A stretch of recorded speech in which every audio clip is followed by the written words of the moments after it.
ನಮಸ್ಕಾರ, ನೀವು ನೋಡ್ತಾ ಇದ್ದೀರಾ ಶ್ರೀ ಮಾರಿಕಾಂಬಾ ಡಿಜಿಟಲ್ ಟಿವಿ. ನಾನು ಸೃಷ್ಟಿ ನಾಯ್ಕ್. ಶರಾವತಿ ಪಂಪ್ ಸ್ಟೋರೇಜ್ ಯೋಜನೆ ವಿರುದ್ಧ ಉತ್ತರ ಕನ್ನಡ ಜಿಲ್ಲೆಯಲ್ಲಿ ತೀವ್ರ ವಿರೋಧ ವ್ಯಕ್ತವಾಗಿದೆ. ಪರಿಸರವಾದಿ ಅನಂತ್ ಹೆಗಡೆ ಅಶೀಸರ ಭಟ್ಕಳದಲ್ಲಿ ಮಾತನಾಡಿ, ಯೋಜನೆ ನಿಲ್ಲುವ ತನಕ ಹೋರಾಟ ಮುಂದುವರಿಸುತ್ತೇವೆ ಎಂದು ಎಚ್ಚರಿಕೆ ನೀಡಿದ್ದಾರೆ. ಪಶ್ಚಿಮ ಘಟ್ಟ ಸೂಕ್ಷ್ಮ ಪ್ರದೇಶವಾಗಿರುವುದರಿಂದ ಪರಿಸರದ ಮೇಲೆ ಗಂಭೀರ ಪರಿಣಾಮ ಬೀರುವ ಸಾಧ್ಯತೆ ಇದ್ದು, ಜನಪ್ರತಿನಿಧಿಗಳ ಒಗ್ಗಟ್ಟಿನ ಹೋರಾಟ ಅಗತ್ಯ ಎಂದು ಅಭಿಪ್ರಾಯಪಟ್ಟರು. ಉತ್ತರ ಕನ್ನಡ ಜಿಲ್ಲೆಯ ಭಟ್ಕಳದಲ್ಲಿ ಮಾತನಾಡಿದ ಖ್ಯಾತ ಪರಿಸರವಾದಿ ಅನಂತ್ ಹೆಗಡೆ ಅಶೀಸರ ಶರಾವತಿ ಪಂಪ್ ಸ್ಟೋರೇಜ್ ಯೋಜನೆಗೆ ತೀವ್ರ ವಿರೋಧ ವ್ಯಕ್ತಪಡಿಸಿದರು. ಈಗಾಗಲೇ ಜಿಲ್ಲೆಯಲ್ಲಿ ಅನೇಕ ಯೋಜನೆಗಳಿಂದ ಭೂಮಿಯನ್ನು ಕಳೆದುಕೊಂಡಿದ್ದು, ಪಶ್ಚಿಮ ಘಟ್ಟ ಪ್ರದೇಶ ಸೂಕ್ಷ್ಮವಾಗಿರುವ ಸಂದರ್ಭದಲ್ಲಿ ಇಂತಹ ಬೃಹತ್ ಜಲವಿದ್ಯುತ್ ಯೋಜನೆ ಪರಿಸರಕ್ಕೆ ಭಾರಿ ಹಾನಿ ಉಂಟು ಮಾಡಲಿದೆ ಎಂದು ಅವರು ಎಚ್ಚರಿಸಿದರು. ನಮ್ಮ ಬಹಳ ವರ್ಷಗಳಿಂದ ಪಶ್ಚಿಮ ಘಟ್ಟ ಉಳಿಸಿ ಆಂದೋಲನ, ಇಲ್ಲಿಯ ಹಲವಾರು ಬೃಹತ್ ಯೋಜನೆಗಳಿಂದ ಆಗುವಂಥ ಅನಾಹುತಗಳ ವಿರುದ್ಧ ಹೋರಾಟಗಳು ನಡೆದಿದೆ. ಇಲ್ಲಿ ನಾವು ಹೊನ್ನಾವರ, ಭಟ್ಕಳದಲ್ಲಿ, ಕುಮಟಾದಲ್ಲಿ ನಾವು ಶರಾವತಿ ಟೇಲ್ರೇಸ್ ಯೋಜನೆಯ ವಿಷಯದಲ್ಲಿ ಬಹಳ ಹಿಂದೆಯೇ ಹೋರಾಟಗಳನ್ನೆಲ್ಲ ನಡೆಸಿ ಸರ್ಕಾರ ಹೈಕೋರ್ಟ್ನಲ್ಲಿ ನಮಗೆ ತಡೆಯಾಜ್ಞೆ ಕೂಡ ಸಿಕ್ಕಿತ್ತು. ಡಾಕ್ಟರ್ ಕುಸುಮ ಸರಬ್ ಇದ್ದರು, ಎಲ್ ಟಿ ಶರ್ಮಾ ಅವರಿದ್ದರು, ಬೇಡ್ತಿ ಅಘನಾಶಿನಿದು. ಆಮೇಲೆ 80ರ ದಶಕದಲ್ಲೇ ಪ್ರಾರಂಭ ಆಯಿತು ಕೈಗಾಣು ಸ್ಥಾವರದ ವಿರುದ್ಧದ ಹೋರಾಟ. ಆನಂತರ ನಮ್ಮದು ಇಲ್ಲಿ ಗೋಕರ್ಣದ ಹತ್ರ ತದಡಿ ಉಷ್ಣ ವಿದ್ಯುತ್ ಸ್ಥಾವರ, ಅಲ್ಲಿ ಹಣಕೋಣದಲ್ಲಿ ಅಲ್ಲೊಂದು ಉಷ್ಣ ವಿದ್ಯುತ್ ಸ್ಥಾವರ. ಅದರ ನಂತರ ಈ ಬಿಸ್ಗೋಡಿನ ಏನೊಂದು ಗಣಿಗಾರಿಕೆ ವಿರೋಧಿಸಿ ನಾವು ಚಳವಳಿ ನಡೆಸಿರುವಂಥದ್ದು. ಇದು 20ನೇ ಶತಮಾನದಲ್ಲಿ ಆಗೋಯ್ತು.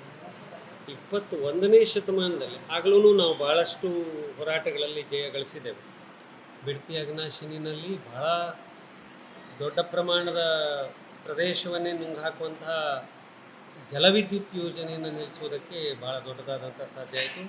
80-90ರ ದಶಕದಲ್ಲಿ ಭಾಳ ನ್ಯಾಷನಲ್ ಲೆವೆಲ್ ಸಿಂಪೋಸಿಯಮ್ಗಳನ್ನು ನಾವು ಶಿರ್ಸಿಯಲ್ಲಿ ಮಾಡಿದ್ವಿ.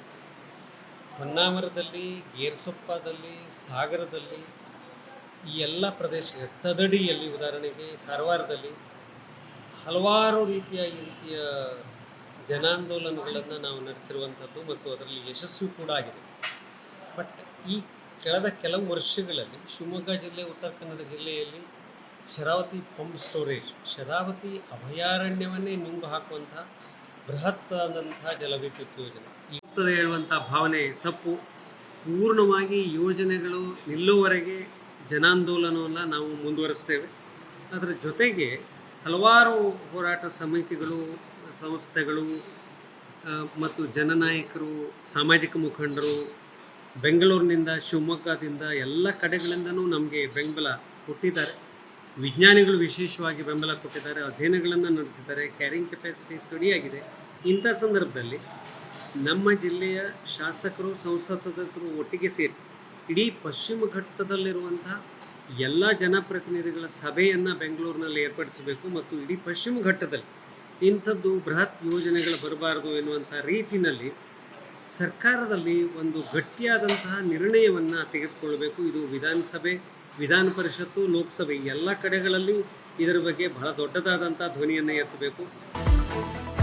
ಅಭಯಾರಣ್ಯ ಪ್ರದೇಶದಲ್ಲೇ ಯೋಜನೆ ಜಾರಿಗೊಳಿಸುವುದು ಅರಣ್ಯ ಮತ್ತು ವನ್ಯಜೀವಿ ಕಾಯ್ದೆ ಉಲ್ಲಂಘನೆಯಾಗಿದ್ದು, ಇದನ್ನು ಯಾವ ಕಾರಣಕ್ಕೂ ಒಪ್ಪುವುದಿಲ್ಲ ಎಂದರು.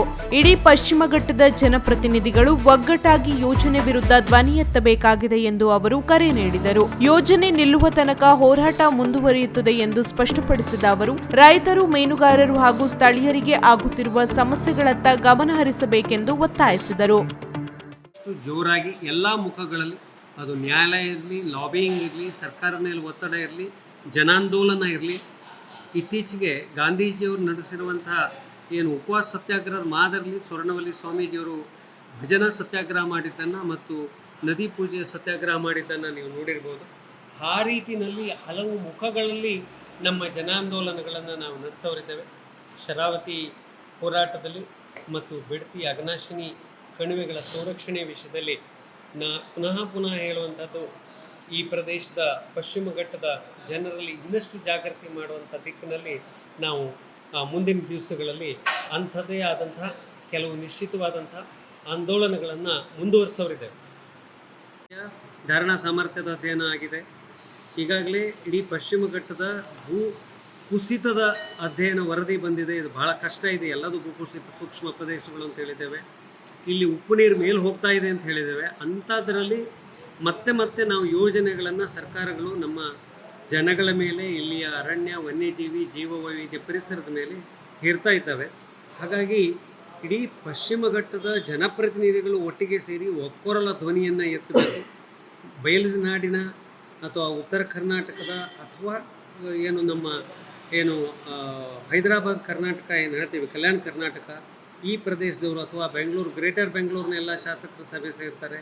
ನಮ್ಮ ಪಶ್ಚಿಮ ಘಟ್ಟದ ಶಾಸಕರ ಸಭೆ ಸೇರಿ ಈ ಪಶ್ಚಿಮ ಘಟ್ಟದ ಸಂರಕ್ಷಣೆಗೆ, ಇಲ್ಲಿನ ಜನಗಳ ಸಂರಕ್ಷಣೆಗೆ ಮತ್ತು ಇಲ್ಲಿ ಬಹಳ ದೊಡ್ಡ ಪ್ರಮಾಣದಲ್ಲಿ ಆಗ್ತಾ ಇರುವಂಥ ವನ್ಯಜೀವಿಗಳಿಂದ ಆಗುವಂತಹ ಉಪಟಳವನ್ನು ತಡೆಯೋದಕ್ಕೆ ನಮ್ಮ ಶಾಸಕರು, ಜನಪ್ರತಿನಿಧಿಗಳು ಮುಂದಾಗದೇ ಇದ್ದರೆ ಈ ಪ್ರದೇಶದಲ್ಲಾಗುವಂತಹ ಪರಿಸರದ ಮೇಲೆ, ಈ ಪರಿಸರದ ಅರಣ್ಯ ಪರಿಸರದ ಮಾಲಿನ್ಯ, ವಿಶೇಷವಾಗಿ ಪ್ಲಾಸ್ಟಿಕ್ ಮಾಲಿನ್ಯ, ಪ್ರವಾಸಿಗರಿಂದ ಆಗ್ತಾ ಇರುವಂಥದ್ದನ್ನು ತಡೆಯುವಂಥ ವಿಷಯದಲ್ಲಿ ಗ್ರಾಮ ಪಂಚಾಯತನೇ ಇಲ್ಲ, ಜಿಲ್ಲಾ ಪಂಚಾಯತ್ ಇಲ್ಲ, ತಾಲೂಕಾ ಪಂಚಾಯತ್ ಇಲ್ಲ. ಯಾರು ಇಲ್ಲಿ ಜನಪ್ರತಿನಿಧಿಗಳು? ನಮಗೆ ಯಾರಿಗೆ ಹೇಳಬೇಕು? ಕೇವಲ ಶಾಸಕರು ಮತ್ತು ಸಂಸತ್ ಸದಸ್ಯರು ಮಾತ್ರ. ಇವರೇ ಒಗ್ಗಟ್ಟಾಗಿ, ಇವರೇನೇ ಗಟ್ಟಿ ಧ್ವನಿನಲ್ಲಿ ಎತ್ತಬೇಕಾಗಿದೆ. ಈಗಾಗಲೇ ಜನಾಂದೋಲನದಲ್ಲಿ ಸ್ಪಷ್ಟವಾಗಿ ಎಲ್ಲರಿಗೆ ನಾವು ಅದನ್ನು ಪುನಃ ಹೇಳ್ತಾ ಇದ್ದೇವೆ. ನಮ್ಮ ಅಭಿವೃದ್ಧಿಗಾಗಿ ಇಲ್ಲಿಯ ರೈತರು, ಇಲ್ಲಿಯ ಮೀನುಗಾರರು, ಇಲ್ಲಿಯ ತೋಟಗಾರಿಕಾ ಬೆಳೆಗಳು ರೋಗಗಳಿಂದ ಭಯಂಕರ ಕಷ್ಟದಲ್ಲಿದ್ದಾವೆ. ಇವುಗಳೆಲ್ಲ ದೃಷ್ಟಿಯಿಂದ ನಾವು ಇಲ್ಲಿ ಸಾವಯವ ಕೃಷಿ ಬೇಕು, ಇಲ್ಲಿ ಜೇನು ಕೃಷಿ ಬೇಕು, ಇಲ್ಲಿ ಈ ಪ್ರದೇಶದಲ್ಲಾಗಿರುವಂತಹ ಎಂಡೋಸಲ್ಫಾನ್, ಭಟ್ಕಳದಲ್ಲಾಗಿರುವಂಥ ಎಂಡೋಸಲ್ಫಾನ್ ಪೀಡಿತರಿಗೆ ಸರಿಯಾದ ಪುನರ್ವಸತಿ ಬೇಕು. ನಮ್ಮ ಬೇರೆ ಬೇರೆ ಬೃಹತ್ ಯೋಜನೆಗಳಿಂದ ಆಗಿರುವಂಥದ್ದಕ್ಕೆ ಸರಿಯಾದ ಪುನರ್ವಸತಿ ಬೇಕು.